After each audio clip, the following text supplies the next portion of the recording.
Warahmatullahi wabarakatuh. Selamat malam semuanya. Sore ini saya akan memulai kembali kegiatan grup. Ini di grup belajar menulis gelombang 2. Hari ini kebetulan saya diminta jadi narasumber di PGRI Provinsi Bali. Adapun materi yang saya sampaikan adalah bagaimana belajar menulis sekaligus menjadi blogger. Nah, ini biodata saya, ini nomor telepon saya.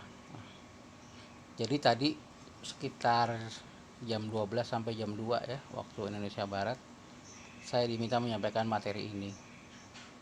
Nah, sebenarnya materi ini bukan materi baru, tetapi saya dapatkan masih banyak guru yang belum punya blog di internet. Nah, hal ini berdasarkan kisah nyata saya ketika saya mendapatkan materi kuliah perdana di Pascasarjana UNJ bahwa negara kita ini adalah negara kepulauan, perlu pembelajaran jarak jauh. Jadi tahun 2014 saya sudah dapat materi ini, dan materi ini sangat berharga sekali ketika ada wabah virus corona, karena saya sudah terbiasa membuat desain pembelajaran jarak jauh. Ketika terjadi musibah corona ini saya sudah tidak terlalu kaget. Teman-teman, saya memulai presentasi dengan 3 cara menjadi kaya di usia muda. Yang pertama, terlahir dari keluarga kaya. Yang kedua, kawin dengan anak orang kaya. Yang ketiga, jadilah orang yang kreatif dan berkarakter. Kuncinya adalah kreativitas dan imajinasi.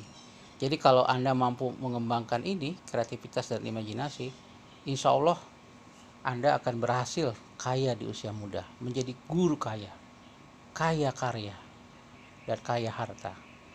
Nah, dan ini membutuhkan sebuah perjuangan, seperti halnya para pemenang guru blogger yang berhasil ke Jakarta karena mereka saling berkompetisi, berkompetisi, menulis yang terbaik sehingga mereka terpilih untuk diundang di Gedung Guru Indonesia dan mengikuti konferensi guru blogger PGRI.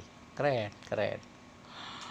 Nah, alhamdulillah kita sempat mengadakan ini di Gedung Guru Indonesia. Hal ini tentu diilhami ketika saya mulai aktif menulis. Tahun 2005 saya sudah mulai gelisah karena anak-anak saya senang dengan gambar porno. Anak-anak sering sekali buka situs-situs porno. Nah, waktu itu internet masih belum secepat sekarang tahun 2005. Oleh karena itu saya bikin aplikasi yang membuat anak-anak masuk ke pesantren virtual ketika mereka membuka gambar porno. Dan hal itu saya ceritakan dalam tulisan saya yang berjudul Proses Pembelajaran Internet dalam Meningkatkan Imtak Siswa. Ya, walaupun tulisan saya belum menjadi yang terbaik, setidaknya di Wisma Handayani saya bertemu dengan guru-guru hebat yang beberapa tahun kemudian saya bertemu kembali dengan guru-guru tersebut. Ternyata memang guru-guru yang suka menulis ya kalau ketemu lagi orangnya itu aja, ya nggak begitu banyak. Nah, lalu di dalam proses pembelajaran ICT saya juga masuk final di tahun 2006. Waktu itu di Yogyakarta saya sudah mulai aktif menulis secara online, terutama di kelas-kelas akselerasi kelas cepat. Dan alhamdulillah tulisan anak-anak itu menginspirasi saya untuk menulis di blog dengan judul Meningkatkan Kreativitas Menulis Siswa Melalui Blog di Internet. Nah, alhamdulillah tulisan anak-anak itu mengantarkan saya mendapatkan hadiah 20 juta rupiah. Dan kemudian menang di lomba bahasa di saat hari ulang tahun PGRI. tanggal 25 November. Saya ingat banget. Teman-teman bisa lihat blog saya di wijayalab.wordpress.com. Kemudian saya juga masuk dalam Simposium Nasional Hasil Penelitian di Denpasar, Bali. Judulnya adalah Efektivitas Pemanfaatan blog dalam meningkatkan kreativitas menulis siswa. Ya, jadi kalau kita sadar bahwa hidup itu singkat, maka kita akan meninggalkan jejak digital yang baik. Sehingga ketika nanti kita mati, ada jejak-jejak digital yang akan mengantarkan kita ke pintu surga. Hal itu saya lakukan hanya memberi taharap kembali, tapi entah dari mana keajaiban menulis membawa saya menjadi pemenang juara kedua Gubernur Award 2011, juara satunya Pak Agus Sampurno. Nah, ini ada laptop Acer dan saya dapat uang juga, didampingi oleh Pak Urip, juara sebelumnya tahun 2010 dari Pangkalan Bun, didampingi oleh Mbak Astri dari Acer. Saya juga terpilih menjadi guru paling ngeblok komposisional tahun 2012 karena setiap hari saya ngeblok. Lalu terpilih juga oleh Bank Syariah Mandiri Award tahun 2012 dan mendapat hadiah 10 juta. Nah, dari situ saya mulai belajar menjadi orator dengan ikut lomba pidato. Alhamdulillah dapat juara 2. Dan karena saya sering menulis di blog, ada seorang wartawati Kompas, Mbak Esther namanya, datang ke sekolah meliput kegiatan saya dan masuklah saya ke Rubik Sok di koran Kompas tahun 2013. Dari blogger masuk ke dunia televisi. Bapak Ibu nanti bisa lihat YouTube-nya Om Jai di Dai TV, ya. Bagaimana keseharian saya di sekolah. Lalu kemudian saya juga founder, inisiator, motivator konferensi guru blogger PGRI, di mana setiap tahun kita mengadakan lomba menulis untuk blogger-blogger tangguh PGRI. Kita memerlukan banyak buzzer, tim buzzer di internet yang mendukung kegiatan PGRI dan menyiarkan berita tentang kegiatan PGRI. Nah, ini saya belajar banyak dari Ibu Siti Rohmani, guru SD saya, guru menulis saya. Meninggal dalam usia 98 tahun. Teman-teman pasti tahu karyanya, Ini Budi, Ini Bapak Budi. Nah, itu karyanya. Karena biar bagaimanapun sebagai blogger kita akan meninggalkan posting. Gajah mati meninggalkan gading, blogger mati meninggalkan posting. Ini saya dapatkan dari almarhum Yusnita Febri, juara 3 dalam writing contest pesta blogger yang meninggal tahun 2010.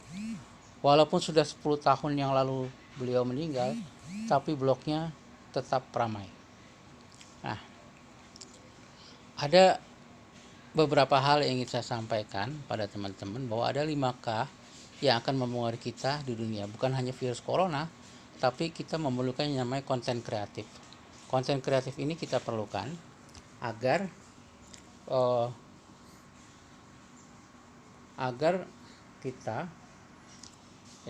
kita bisa membuat anak-anak tertarik. Jadi kita harus jadi konten kreator, ya. Bisa ngupload foto, bisa ngupload video, bisa ngupload tulisan, ya, ke berbagai media sosial. Lalu terjadi yang namanya kolaborasi. Nah, kolaborasi ini akan membuat kita saling terhubung, konektivitas, yang mengakibatkan akhirnya kisah nyata kita, ya, kontekstual, menjadi viral di dunia maya dengan apa yang disebut dengan konvergensi. Berita cepat sekali tersebar, ya, seperti virus corona yang sekarang merajalela di dunia, itu beritanya cepat sekali tersebar. Nah, ini juga sudah disampaikan oleh Pak Jokowi dari TV Edukasi bahwa TIK perannya sangat penting. Oleh karena itu saya fokus di sini aktivitas belajar the generation, yaitu pembelajaran jarak jauh. Jadi tahun 2012 kami sudah memikirkan itu. Ya, bagaimana guru menulis di blog, bikin desainnya di blog, di link ke e-learningnya sekolah, ya, sehingga nanti yang namanya server sekolah itu nggak jebol sama tugas anak-anak karena guru udah membuat bloknya masing-masing gitu loh. Nah, ini anak-anak dan guru menjadi connecting sharing, jadi terhubung, saling berbagi. Guru udah bisa membuat materinya lewat YouTube, akhirnya dia jadi YouTuber. Pengayaan materi ya disimpan di Google Books, guru-guru bisa bikin buku digital, dan jurnalnya hasil penelitian tindakan kelasnya masuk Scopus.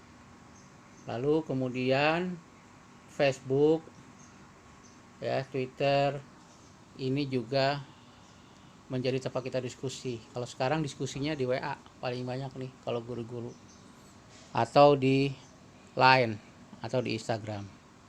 Nah, materi-materi presentasi guru sebaiknya ditampilkan, disimpan di threadshare.net.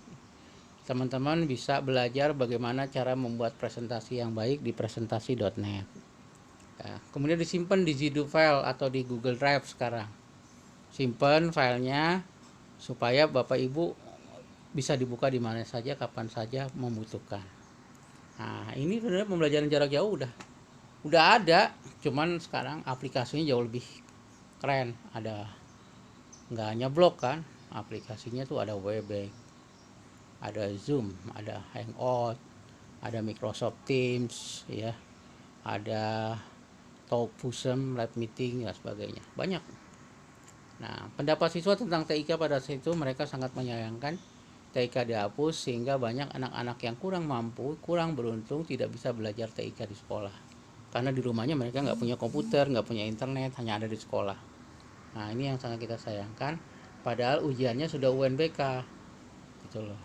Kalau buat yang di kota mungkin tidak masalah, tapi buat teman-teman yang di desa ini menjadi sebuah masalah. Nah, akhirnya saya diskusi sama Pak Yusuf Kalla. Kebetulan Pak Yusuf Kalla juga ini, dan juga saya langsung menemui Pak Anies Baswedan sehubungan dengan mata pelajaran TIK. Waktu itu hanya sedikit guru TIK yang berani berjuang langsung menghadap menteri. Nah, ini disampaikan oleh teman-teman dari Sulawesi Selatan. Pak Rijal menyampaikan bahwa yang di daerah itu jadi kesulitan dengan tidak adanya TIK. Waktu ada TIK kan semua peralatan tuh masuk, begitu TIK nggak ada malah labnya hilang gitu. Akhirnya keluarlah dua kurikulum pada saat itu, kurikulum 2006 dan kurikulum 2013. Tidak puas bertemu Anies, saya bertemu Pak Jokowi. Waktu itu saya diundang oleh teman-teman blogger Kompasiana bertemu dengan Presiden Jokowi di istana. Saya sampaikan kepada beliau agar akses internet di setiap sekolah dengan akses internet cepat, kencang gitu. Jangan seperti sekarang banyak sekolah yang nggak punya akses internet. Nah, ini terasa sekali ketika wabah corona merajalela.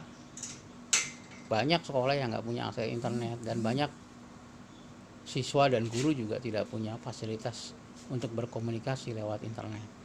Nah, ini tahun 2000 berapa saya lupa ketemu Pak Jokowi, 2015 kalau nggak salah, apa 2014 saya sampaikan ini. Terus saya juga ketemu Pak JK, diundang acara beliau di Rosi, kita ngobrol tentang ujian nasional berbasis komputer. Nah, saya juga bertemu dengan Pak JK, Pak Malik Fajar, ya. Lalu kita ketemu Pak Muhajir. Ini Pak Malik Fajar Ketua Dewan Penasehat Presiden, mantan Mendikbud. Ketemu Mendikbud baru Pak Muhajir. Alhamdulillah permohonan kami untuk adanya mata pelajaran TIK dikabulkan beliau dengan nama informatika. Nah, kita sudah lama bikin Olimpiade TIK Nasional tahun 2016 di Kementerian Pendidikan dan Kebudayaan di Aula Gedung A. Sampai sekarang kita akan adakan terus, terakhir di Jakarta Convention Center. Nah, ini lomba-lombanya: membuat game, desain web, menulis kegiatan di blog, robotik, menggambar digital, membuat film pendek, presentasi menarik, mengetik cepat. Nah, ini lomba-lombanya. Nah, nanti bisa teman-teman nonton film India. Saya belajar banyak dari Pak Arif bahwa untuk jadi blogger, menjadi YouTuber itu kita harus punya 4 kekuatan manusia, yaitu kekuatan pikiran, kekuatan perkataan, kekuatan perasaan, dan kekuatan perbuatan. Kekuatan perbuatan ini yang paling penting, jadi kita harus berani memulai, sehingga 4 kekuatan ini adalah diri kita sebagai guru blogger. Dan yang paling penting, ikatlah ilmu dengan cara menuliskannya. Ini adalah pesan Ali bin Abi Thalib. Akhirnya lahirlah buku-buku saya dari hasil ngeblog. Menulisnya setiap hari dan buktikan apa yang terjadi, menjadi guru tangguh berarti cahaya. Satu buku yang berwarna hijau bisa Anda dapatkan di blog saya di wijayalab.wordpress.com, gratis, silakan diunduh. Ini buku PTK saya juga akan saya cari filenya, akan saya gratiskan kepada guru-guru seluruh Indonesia. Berkat buku penelitian tindakan kelas inilah kami sama Pak Dedi keliling Indonesia bertemu dengan guru-guru dan kita belajar PTK bareng. Sudah baca buku ini? Sudah beli buku baru? Nah, kalau belum, segera beli buku-buku baru. Sebulan usahakan 1 buku punya buku baru kalau Anda ingin jadi guru blogger. Jangan pelit beli buku, karena kalau kita pelit beli buku, ilmu kita tidak akan pernah bertambah. Jadi Bapak Ibu harus punya buku baru. Nah, ini cerita tentang sekolah saya yang kebakaran, ya, dan ini cerita tentang blog saya. Bapak Ibu bisa bikin di wordpress.com, bisa bikin di blogspot.com atau blogger.com, bisa juga punya domain sendiri di wijayalab.com. Nah, dan orientasi dalam menulis tuh sekarang pengguna internet atau netizen tuh kebanyakan wanita dan anak muda. Jadi yang harus teman-teman perhatikan dalam menulis adalah kebutuhan wanita dan anak muda. Nah, berkat itu saya sering diundang jadi narasumber di televisi mulai dari tahun 2013, hilangnya TIK. Ini diskusi yang saling banyak penontonnya, teman-teman bisa nonton di YouTube kurikulum 2013 hilangkan TIK. Seru nih diskusinya, silakan teman-teman nonton. Nah, ini di channel YouTube saya, youtube.com/wijayalab. Nah, alhamdulillah subscribe-nya udah di atas 696. Mudah-mudahan tembus 1000 ya teman-teman, doanya. Nah, kalau bisa kisah-kisah inspiratif, teman-teman udah mulai menulis di blog ya. Jadi itu teman-teman, apa yang saya dapatkan hari ini saya share terus kepada teman-teman lainnya, sehingga teman-teman tidak kehilangan ide dalam menulis. Semoga bermanfaat. Nah, klik youtube.com/Wijayalab. Ya, dari mana Pak? JNE ya. Ya, saya sendiri Pak. Iya betul. PGRI 1. Iya. PGRI dulu saya PGRI Pak. Iya betul, PGRI. Wah, alhamdulillah dapat buku dari Bahana. Bapak siapa? Wijaya Kusuma, saya sendiri. Wijaya. Iya. Makasih. Dapat buku. Ya. Ini tadi live streaming saya siaran langsung. Alhamdulillah udah 183 orang. Apa namanya? Oh. Lumayan penuh. Ya, itu saja teman-teman, nanti karena kita udah sampai tunjukin aja ke saya. Terima kasih. Assalamualaikum warahmatullahi wabarakatuh. Saya nggak tahu, pengen bisa bikin buku apa yang dikejar sertifikatnya, saya nggak tahu. Mudah-mudahan sih bukan ngejar sertifikat, bukan tapi mengejar ilmu. Gunting. Ilmunya, bukunya terbit,